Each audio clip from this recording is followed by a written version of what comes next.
More and more often, I hear stories of the government bullying and threatening homesteaders and farmers, trying to hinder them from growing food and doing many of the things that they want to do just to provide a healthier plate for them and for their families. And in today's vlog, we're going to talk about this subject.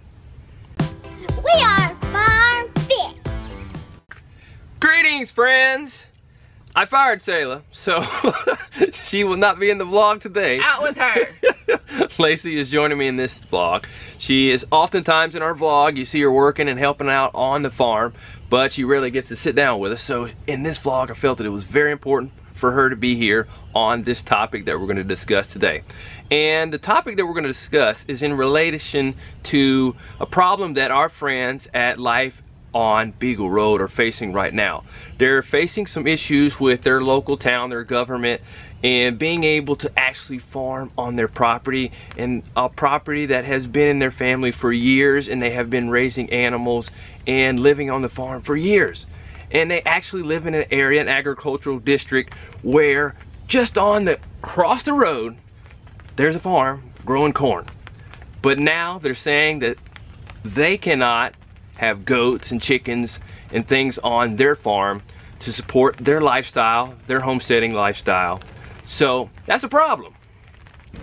If you don't know Courtney and Kenny from Life on Beagle Road, we really encourage you to check out their channel. They're super funny. They have a lot of different stuff going on. We'll leave the links below, and you can kind of catch up and see what they're doing and see the dilemma that they're in, and so you know what all's going on. And we have also experienced some issues in dealing with our local ordinances, and actually the place that we used to live in and where we were growing food when we first got started with really gardening. And one of the things that really made the decision to actually leave that property was the ordinance against raising chickens. As we were growing a family and there's things that we wanted to do, I really wanted to get more and more into farming. When I came across the ordinances, the city ordinances against raising chickens in our area, I decided we are just going to move out. When you're dealing with issues like that, you're gonna have to make a decision. Either you're going to try to move on or you're going to try to fight it. And for us, in that particular situation, I felt that it was best to move on because there were other factors involved in that made us want to really feel like it wasn't a good fit for us there. We wanted to really get out and really be able to expand what we're doing. So those of you who are dealing with and may deal with some of these issues in the future, that's some of the things that you're going to have to decide. Whether you're going to try to fight what you're dealing with, or you're going to decide to move on and not have to deal with it. Because fighting is going to take a lot of energy, a lot of resources, so keep that in mind. And with fighting, we believe that the laws of the land, that you're to respect that, and you respect those in authority. However, we also feel that it is a right of every human being to be able to produce food for themselves and for their family, so that way they can survive.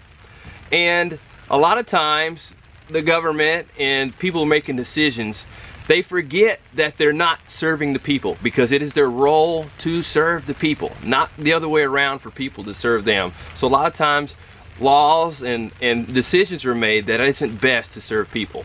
And a lot of times these decisions come because people are really just uneducated to begin with. So it's very important that if you are homesteading and you're farming, that you're making sure that you're providing education to people in some ways. Invite kids, families, others onto your farm to show them how it really works, where their food comes from, because a lot of times these people have these bad impressions in their mind of how food is raised and how animals are taken care of, and those are the images that sometimes stick in their mind if they're not presented with the right way of doing things. Yeah. And people tend to make laws on the minority of people who are doing things in a ridiculous way. So if we can do our best to make sure we pass on educational material, we're trying to do that through our YouTube channel and other methods, but we also encourage you all to do the same and try to educate people in the right ways of doing things. And you don't have to have a YouTube channel to do that. I mean, like Mike said, just invite people over to your home and educate them. There are still people that believe that you can't have eggs unless you have a rooster. So, and that's not true, or that you're gonna have a bunch of chicks running around when you don't have a rooster. Teaching our children about life cycles and things of that nature, about nature. That's what we need to be doing. We need to be educating everyone. That's exactly right. And when the time comes, and if it is for you to stand up and fight in your situation, please do so in a respectful, civilized manner. Too many people are all about protesting and doing things uncivilized, and that's not the way to go about it. The right way to go about it is to stand up for yourself, stand up for your rights, and to do it respectfully, honorably, and civilized. But overall, the decision has to be made. Whether it's a time to stand up and fight and speak, or a time to remain silent and just move on and start anew somewhere else. So each person has to make that decision based on their context, circumstances, and their own personal goals and desires. Regardless of the outcome of this situation, you know, their situation, your situation, just keep going. If you're not allowed to raise animals, then keep growing. And if you're not allowed to grow your own food, you know what you can do? You can find a farmer that's close and you can buy from them, and you can continue to preserve your own food and know where your food is coming from, because that is the biggest thing with homesteading that I see among people, is that they want to know where their food is coming from. So if you can't grow it yourself, then find somebody else that you know their practices, you know what they're doing, and buy from them.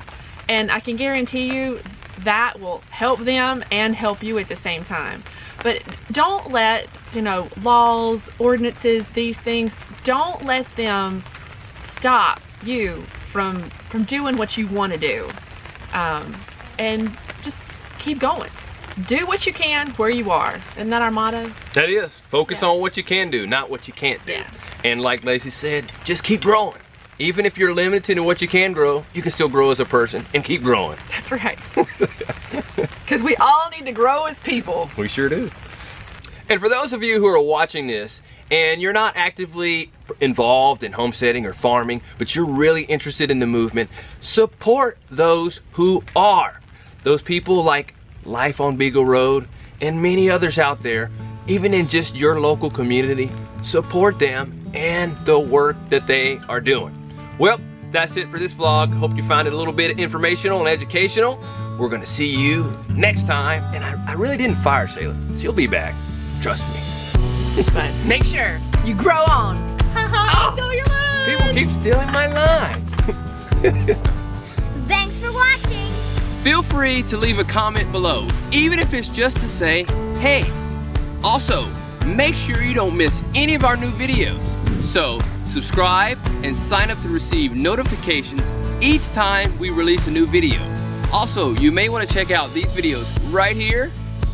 And also check us out on Instagram, Facebook, and Twitter. See you next time.